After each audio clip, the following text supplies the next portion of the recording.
Бул сбор даярдыгыбыз Францияда өтө турган дүйнөлүк чемпионатка даярданып атабыз. Балдардын даярдыктары Кудай буйрса жакшы. Эми бул сбор 17 күндүк сборго келгенбиз. В общем, балдар жакшы планда өтүштү. Нагрузкалардын баардыгы өттүк.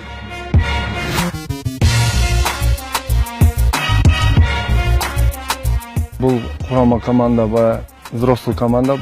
Бул ар бир бала өзүнүн койгон максаты бар. Коюлган жумушту обязательно булар так аягына чейин аткарышат.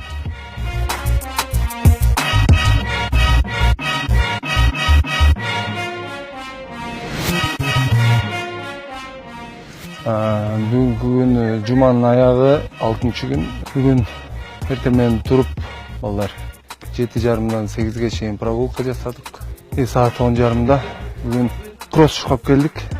Кросстон кийин ОФП кылып атабыз.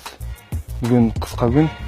Кросс, түштөн кийин баня и эртеңки күнү базар күнү общий балдар эс алышат.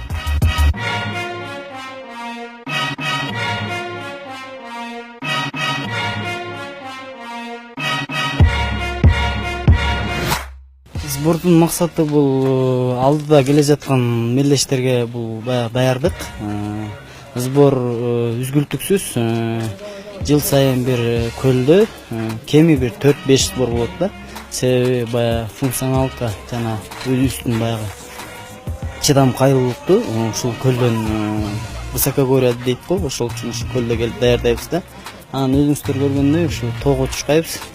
Абдан оор тоого чуркаш.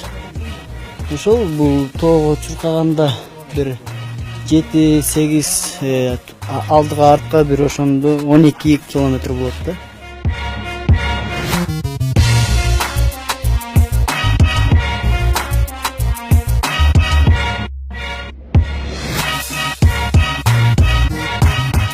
В целом сбор, вот мы приехали сюда 28 июля на базовый сбор перед чемпионатом мира. Это предпоследний сбор у нас. Последние 9 дней будет в городе. Перед руководством, перед тренером Азатом Эркинбаевым, Канатом Бигалиевым выполняем все задачи, установленные ими. Работаем по плану, без срыва, соблюдаем дисциплину.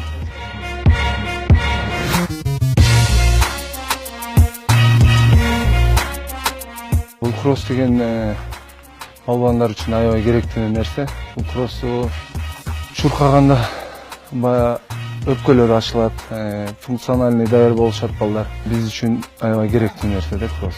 Общий физический подготовка бул күчкө да. Балбандар кросс чукап келип, өзүңүздөр көрүп аткандай ОФП кылыш керек обязательно. ОФП жок, күч жок, күрөштө оор болот да.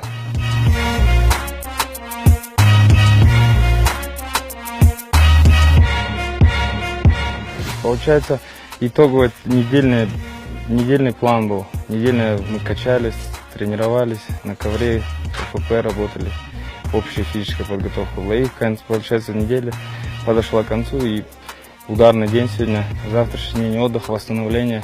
В понедельник такой же начинается план. Целая неделя будем так же работать. Последняя неделя и уезжаем в город.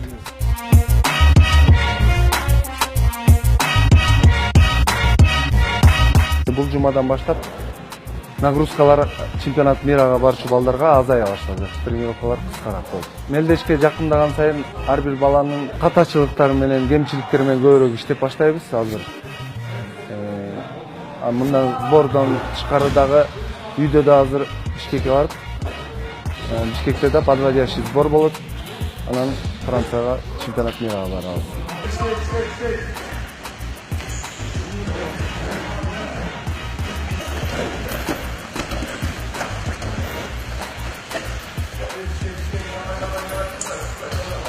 Тайорда машыгы келебиз. Ага партнерлор менен бир-бирден 2-2ден турабыз партнерлор менен. 10 минутта разминка кылабыз, чуркап. Разминка кылып, суставтарды бүттүгүн разминка кылабыз. Жана ошондой эле тайорда отработкадан баштайбыз эң биринчи эле. 10 минутта стойкада отработка кылабыз. стойкада жалаң 1 балдык приемдорду биринчиден 1 балдык приемдорду жана андан кийинки 10 минутабыз бросокторду отработка кылабыз. Андан кийин акырындык менен партерге түшөбүз. Партерден накаттарды отработка кылабыз, анан бросок накаттарды аягында схватка өткөзөбүз.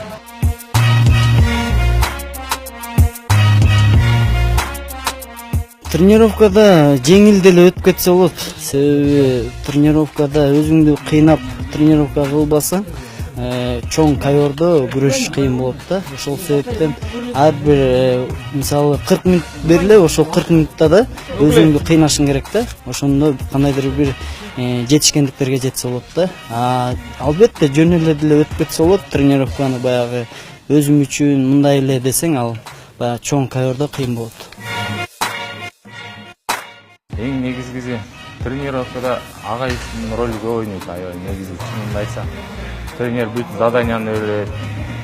Бүт машыгуу, кандай процессте машыгабыз, бүт футбол ойногондо, офф кылганда, кросс чуркаганда, кайордо бүттүгүн совмещать этип турган бул бизде чувствовать этип турган негизгиси. Жакшы атка деле жакшы саяпкер болмоюнча, өзү тренерге да негизгиси эң жакшы тренер болуш керек.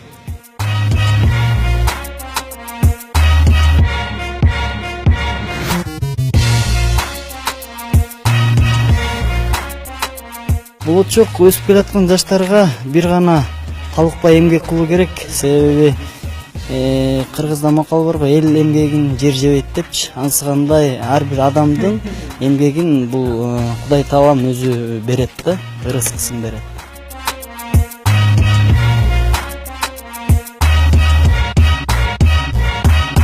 Спортто эң негизгиси жалаң эле менеткеч болуш керек. Эң биринчиден менет болсо баардыгы Кудай буйруса болот. Жана арттагы күрөшүп аткан балдар жакшы күрөшүп атат. Негизи азыркы жаш балдар артыбызда поколение жакшы келе атат. Уже Азия чемпиондору бар, дүйнөлүк чемпиондору бар. Жана ошондой эле взрослый борьбада дагы ошол дух менен, ошондой менеткечин дагы кошуп, дагы менеткеч болсо Кудай буйруса дүйнөлүк биринчиликтен жана Олимпиада оюндарынан медаль болот деп ишенебиз.